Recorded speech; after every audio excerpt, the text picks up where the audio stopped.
بسم اللہ الرحمن الرحیم۔ السلام علیکم میرے معزز سامعین اکرام، پچھلی ویڈیو میں ہم نے آپ کو بتایا تھا کہ قریش حبشہ کے بادشاہ نجاشی کو بھڑکانے کے لیے گئے اور نجاشی کے دربار میں حضرت جعفر بن ابی طالب کی تقریر کے بارے میں۔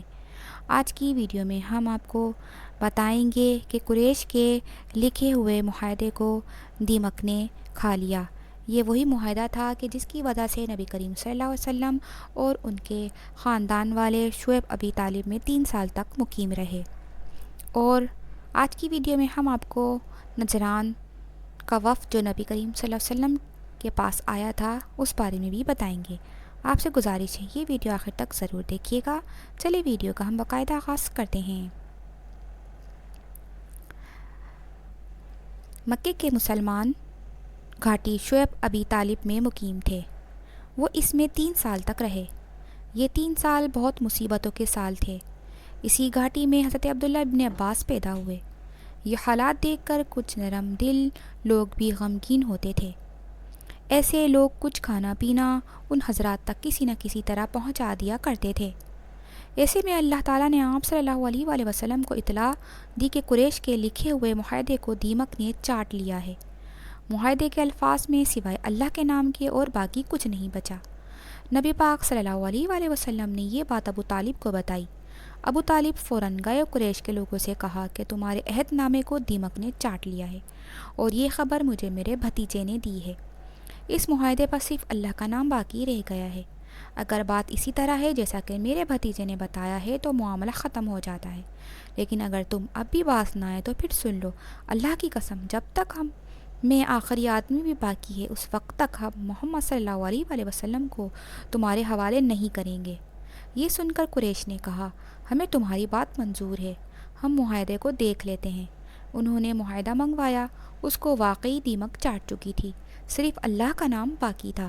اس طرح مشرک اس معاہدے سے باز آ گئے۔ یہ معاہدہ جس شخص نے لکھا تھا اس کا ہاتھ شل ہو گیا تھا۔ معاہدہ کا یہ حال دیکھنے کے بعد قریشی لوگ شعیب ابی طالب پہنچے۔ انہوں نے نبی کریم صلی اللہ علیہ وآلہ وسلم اور آپ کے ساتھیوں سے کہا کہ آپ اپنے اپنے گھروں میں آ جائیں، وہ معاہدہ اب ختم ہو گیا ہے۔ اس طرح 3 سال بعد نبی کریم صلی اللہ علیہ وآلہ وسلم اور آپ کے ساتھی اپنے گھروں کو لوٹ آئے اور ظلم کا یہ باب بند ہوا۔ اس واقعے کے بعد نجران کا ایک وقت آپ صلی اللہ علیہ وآلہ وسلم کی خدمت اقدس میں حاضر ہوا۔ یہ لوگ عیسائی تھے۔ نجران ان کی بستی کا نام تھا۔ یہ بستی یمن اور مکہ کے درمیان واقع تھی اور مکے سے تقریباً 7 منزل دور تھی۔ اس وفد میں 20 آدمی تھے۔ نبی کریم صلی اللہ علیہ وآلہ وسلم کے بارے میں انہیں ان مہاجرین سے معلوم ہوا تھا جو مکے سے ہجرت کر کے حبشہ چلے گئے تھے۔ نبی کریم صلی اللہ علیہ وسلم اس وقت حرم میں تھے۔ یہ لوگ آپ کے سامنے بیٹھ گئے۔ ادھر قریش مکہ بھی آس پاس بیٹھے تھے۔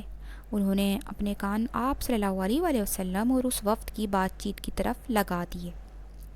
جب نجران کے لوگ آپ صلی اللہ علیہ وآلہ وسلم سے باتیں کر چکے تو آپ نے انہیں اسلام کی دعوت دی، قرآن کریم کی کچھ آیات پڑھ کر سنائی۔ آیات سن کر ان کی آنکھوں میں آنسو آ گئے، ان کے دلوں نے اس کلام کی سچائی کی گواہی دے دی۔ چنانچہ فوراً آپ صلی اللہ علیہ وآلہ وسلم پر ایمان لے آئے۔ ان لوگوں نے اپنی مذہبی کتابوں میں نبی پاک صلی اللہ علیہ وآلہ وسلم کی صفات اور خبریں پڑھ رکھی تھیں، اس لیے آپ کو دیکھ کر پہچان گئے کہ آپ ہی نبی آخری الزماں ہیں۔ اس کے بعد یہ لوگ اٹھ کر جانے لگے تو ابو جہل اور چند دوسرے قریشی سرداروں نے انہیں روکا اور کہا خدا تمہیں رسوا کرے، تمہیں بھیجا تو اس لیے تھا کہ تم یہاں اس شخص کے بارے میں معلومات حاصل کر کے انہیں بتاؤ، مگر تم اس کے پاس بیٹھ کر اپنا دین ہی چھوڑ بیٹھے۔ تم سے زیادہ احمق اور بے عقل قافلہ ہم نے آج تک نہیں دیکھا۔ اس پر نجران کے لوگوں نے کہا کہ تم لوگوں کو ہمارا سلام ہے، ہم سے تمہیں کیا واسطہ، تم اپنے کام سے کام رکھو، ہمیں اپنی مرضی سے کام کرنے دو۔ اللہ تعالیٰ نے سورۃ المائدہ میں ان کی تعریف بیان فرمائی۔ اس طرح قبیلہ ازد کے ایک شخص جن کا نام زمات تھا مکہ آئے۔ یہ صاحب جھاڑ پھونک سے جنات کا اثر زائل کیا کرتے تھے۔ مکے کے لوگوں کو انہوں نے یہ کہتے سنا کہ محمد پر جن کا اثر ہے۔ یہ سن کر انہوں نے کہا کہ اگر میں اس شخص کو دیکھ لوں تو شاید اللہ تعالیٰ اسے میرے ہاتھ سے شفا عطا فرما دے۔ اس کے بعد وہ آپ صلی اللہ علیہ وآلہ وسلم کی خدمت اقدس میں حاضر ہوئے۔ ان کا بیان ہے کہ میں نے آپ سے کہا کہ اے محمد میں جھاڑ پھونک سے علاج کرتا ہوں، لوگ کہتے ہیں کہ آپ پر جنات کا اثر ہے، اگر بات یہی ہے تو میں آپ کا علاج کر سکتا ہوں۔ ان کی بات سن کر آپ صلی اللہ علیہ وسلم نے فرمایا کہ تمام تعریفیں اللہ ہی کے لیے ہیں، ہم اسی کی حمد و ثنا بیان کرتے ہیں اور اسی سے مدد مانگتے ہیں۔ جسے اللہ تعالیٰ ہدایت فرماتا ہے اسے کوئی گمراہ نہیں کر سکتا، اور جسے اللہ تعالیٰ گمراہی نصیب کرتا ہے اسے کوئی ہدایت نہیں دے سکتا۔ میں گواہی دیتا ہوں کہ اللہ تعالیٰ کے سوا کوئی معبود نہیں، اس کا کوئی شریک نہیں، اور میں گواہی دیتا ہوں کہ محمد اللہ کے رسول ہیں۔ انہوں نے آپ کی بات سن کر کہا کہ یہ کلمات میرے سامنے دوبارہ پڑھی ہے۔ آپ نے کلمہ شہادت 3 مرتبہ دہرایا۔ تب انہوں نے کہا کہ میں نے کاہنوں کے کلمات سنے ہیں، جادوگروں شاعروں کے کلمات بھی سنے ہیں، مگر آپ کے ان کلمات جیسے کلمات کبھی نہیں سنے۔ اپنا ہاتھ لائیے، میں اسلام قبول کرتا ہوں۔ سبحان اللہ۔ چنانچہ جماعت نے اسی وقت آپ کے ہاتھ پر بیعت کی۔ آپ نے فرمایا کہ اپنی قوم کے لیے بھی بیعت کرتے ہو؟ جواب میں انہوں نے کہا ہاں، میں اپنی قوم کی طرف سے بھی بیعت کرتا ہوں۔ اس طرح یہ صحاب جو آپ پر سے جنات کا اثر اتارنے کی نیت سے آئے تھے خود مسلمان ہو گئے۔